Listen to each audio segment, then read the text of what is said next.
आपका हमारे चैनल कुमकुम का खाना खजाना एंड ब्लॉग में। तो आज हम नए तरीके से गेहूं के आटे का नाश्ता बनाएंगे। कैसे बनाते हैं चलिए आपको दिखाते हैं। और आप कौन सी कंट्री, कौन से देश, कौन से ज़िले से, शहर से, गांव से देख रहे हैं हमें ज़रूर बताइएगा कमेंट करके। तो चलिए वीडियो करते हैं स्टार्ट। ले लिए हमने जो हरी वाली मूंग की दाल आती है वो ले ली है और 1 घंटे के लिए हमने इसे भिगो दिया था। तो अच्छे से भीग भी गई है। तो हमने कुछ इसके छिक्कल हटा भी लिए, पर सब हमने छिक्कल नहीं हटाए हैं। तो देख सकते हैं इतना हमें रहने देना है। अगर आपके पास पीली वाली मूंग की दाल है जो धुली हुई आती है उसे भी आप ले सकते हैं। तो आज जो स्नैक्स हम इसके बनाएंगे वो मूंग की दाल से ही बनाएंगे। तो ये ले लिया है हमने मिक्सी का जार और इसमें डालेंगे ये मूंग की दाल और पीस लेंगे। अगर आपके पास मिक्सी का जार नहीं है तो आप सिल पे भी पीस सकते हैं, क्योंकि सिलबट्टे का तो टेस्ट ही अलग होता है। पर हम मिक्सी के जार में पीस रहे हैं और पीस के आपको इसको आगे की रेसिपी दिखाएंगे फिर। तो इस तरह से हमने मूंग की दाल पीस ली है। तो देख सकते हैं हमने थोड़ा सा पतला ही रखा है, इसमें थोड़ा सा पानी डाल लिया था, देख सकते हैं आप बैटर को। तो इसे हम रख देते हैं साइड और लेते हैं एक मिक्सिंग बॉल और इसमें डालेंगे ये गेहूं का आटा ले लिया है हमने।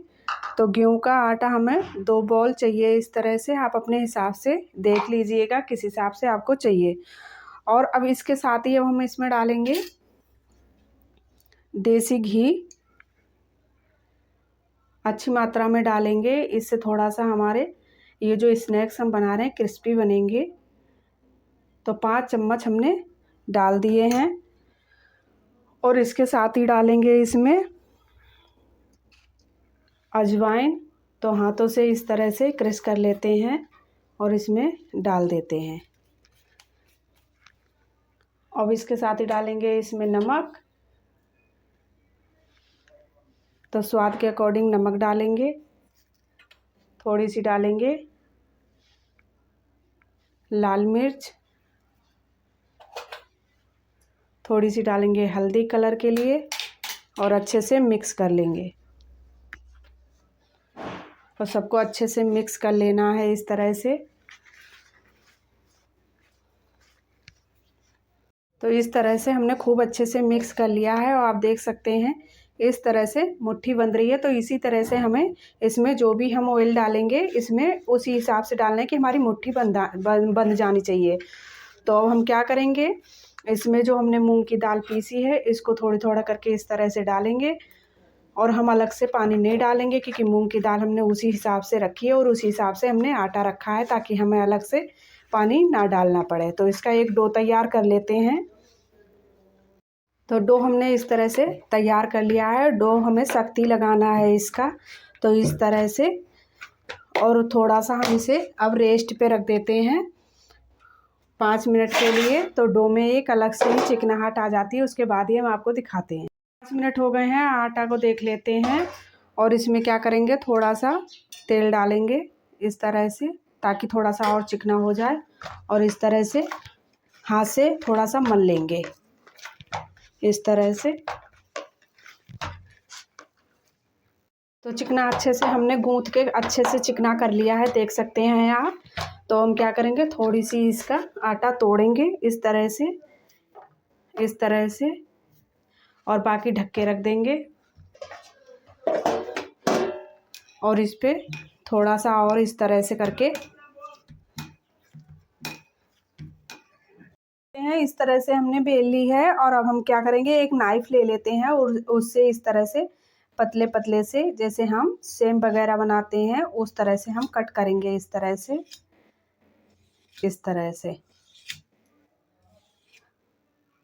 हमने कट कर लिया है। और यहाँ से हम बीच में थोड़ा सा इस तरह से और कट मार देंगे। तो इस तरह से कट मारने के बाद एक इस तरह से उठाएंगे और इस तरह से हम देख सकते हैं इस तरह से हम इन्हें बनाएंगे इस तरह से। तो जो हम तलेंगे तभी हम इस तरह से इन्हें बनाएंगे। तो हम एक आपको और एक डिज़ाइन और बना के दिखाते हैं। साइड में हमने बना के रख दी हैं। तो हम क्या करेंगे, इनकी तोड़ लेते हैं लोइयों सी। तो इस तरह से हम आपको दिखा देते हैं। इस तरह से हमें 4 लोइयाँ तोड़ लेनी है इस तरह से। और ये एक साइड में रख देंगे और इन्हें कर लेते हैं इस तरह से गोल। इस तरह से हमने 4 लोइयाँ इसकी बना ली हैं। तो रखते हैं इधर साइड, एक एक करके चारों की रोटियों सी बेल लेंगे। इस तरह से पतला ही रखना है हमें, जैसे हम रोटी बनाते हैं उससे भी पतला ही रखना है। रोटियों सी बेल के रख ली है। तो हम क्या करेंगे, इसके ऊपर ये हमने जो आटे का और तेल का डाल के साटा बनाया है, तो ये इसके ऊपर डालेंगे इस तरह से, और हाथ से इस तरह से पूरी रोटी पे इस तरह से कर देंगे। इस तरह से अच्छे से लगा लेना है इसे, साटे को ये तैयार कर लेना है तेल के साथ। आप रिफाइंड ऑयल के साथ कर सकते हैं, घी में भी कर सकते हैं। और ये ले लिया है हमने सूखा आटा डस्ट करेंगे इसके ऊपर इस तरह से, और इसे भी अच्छे से इस तरह से कर देंगे। अब इसके ऊपर एक रोटी और रखेंगे और उसके ऊपर भी साटा डस्ट करेंगे। तो चारों रोटी हम इसी तरह से कर लेंगे। हमने बना के तैयार कर ली है। तो ये लास्ट वाली रह गई है, इसके ऊपर भी हमने साटा लगा दिया है और इस तरह से आटा डस्ट कर लिया है। अब हम क्या करेंगे, इसे करेंगे इस तरह से, पहले फैला लेते हैं और देख सकते हैं इस तरह से हमने चारों रोटी बना ली हैं। और इस तरह से हमें बिल्कुल दबाते हुए इस तरह से फोल्ड कर लेना है इसे, इस तरह से बिल्कुल कहीं पे भी हवा पास नहीं होनी चाहिए। दबाते हुए इस तरह से अच्छे से इस तरह से, और इसे हल्का हल्का सा इस तरह से दबा देंगे ताकि यहाँ से हमारी ये खुले ना। तो इस तरह से दबा देंगे और इस तरह से कर देंगे इस तरह से। हमने दबाते हुए बिल्कुल अच्छे से पतला भी कर लिया। अब हम क्या करेंगे, एक नाइफ ले लेते हैं, उससे इस तरह से बिल्कुल पतले पतले से इस तरह से कट कर लेना है। इस तरह से हमने कट कर लिए हैं, देख सकते हैं, और बहुत सारी लेयर सी हो गई हैं इसमें इस तरह से। तो हम बाकी एक प्लेट में रख लेते हैं इस तरह से,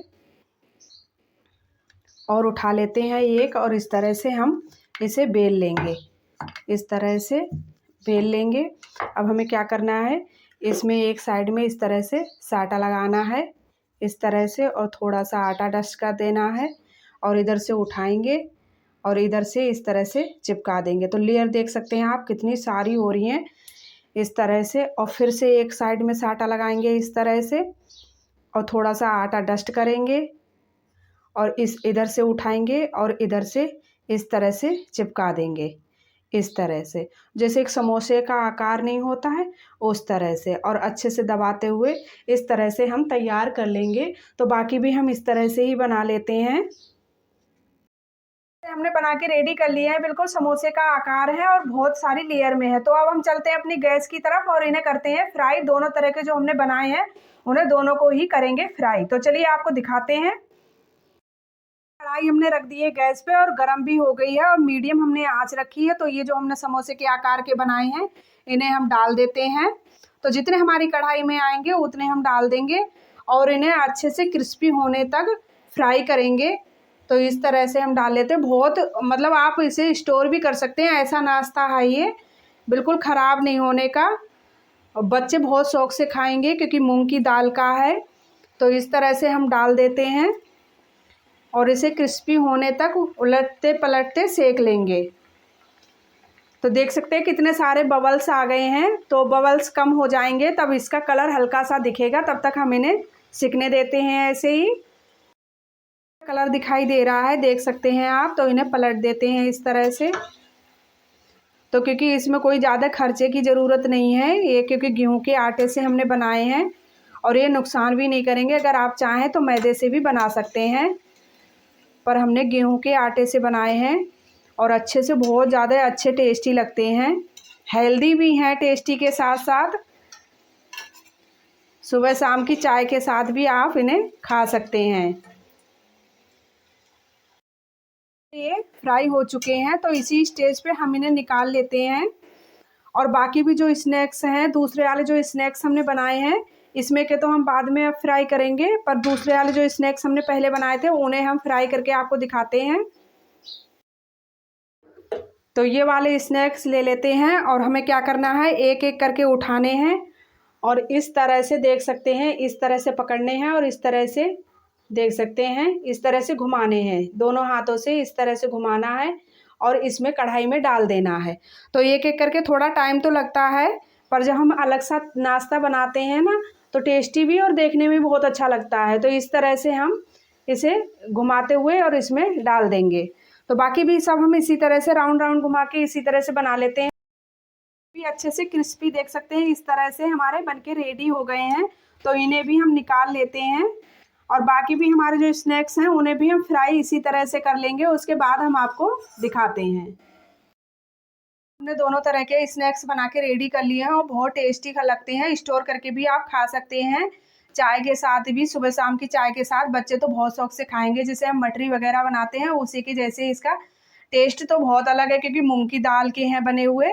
तो आई होप आज की रेसिपी आपको हमारी पसंद आई हो तो लाइक शेयर एंड सब्सक्राइब करना नहीं भूलिएगा दोस्तों। और हमारे चैनल पर जुड़ने के लिए आपको बहुत तहे दिल से धन्यवाद, थैंक यू। ऐसे ही बने रहिए हमारे चैनल पर, आने वाली रेसिपी आपके साथ ऐसे ही शेयर करते रहेंगे। Okay bye.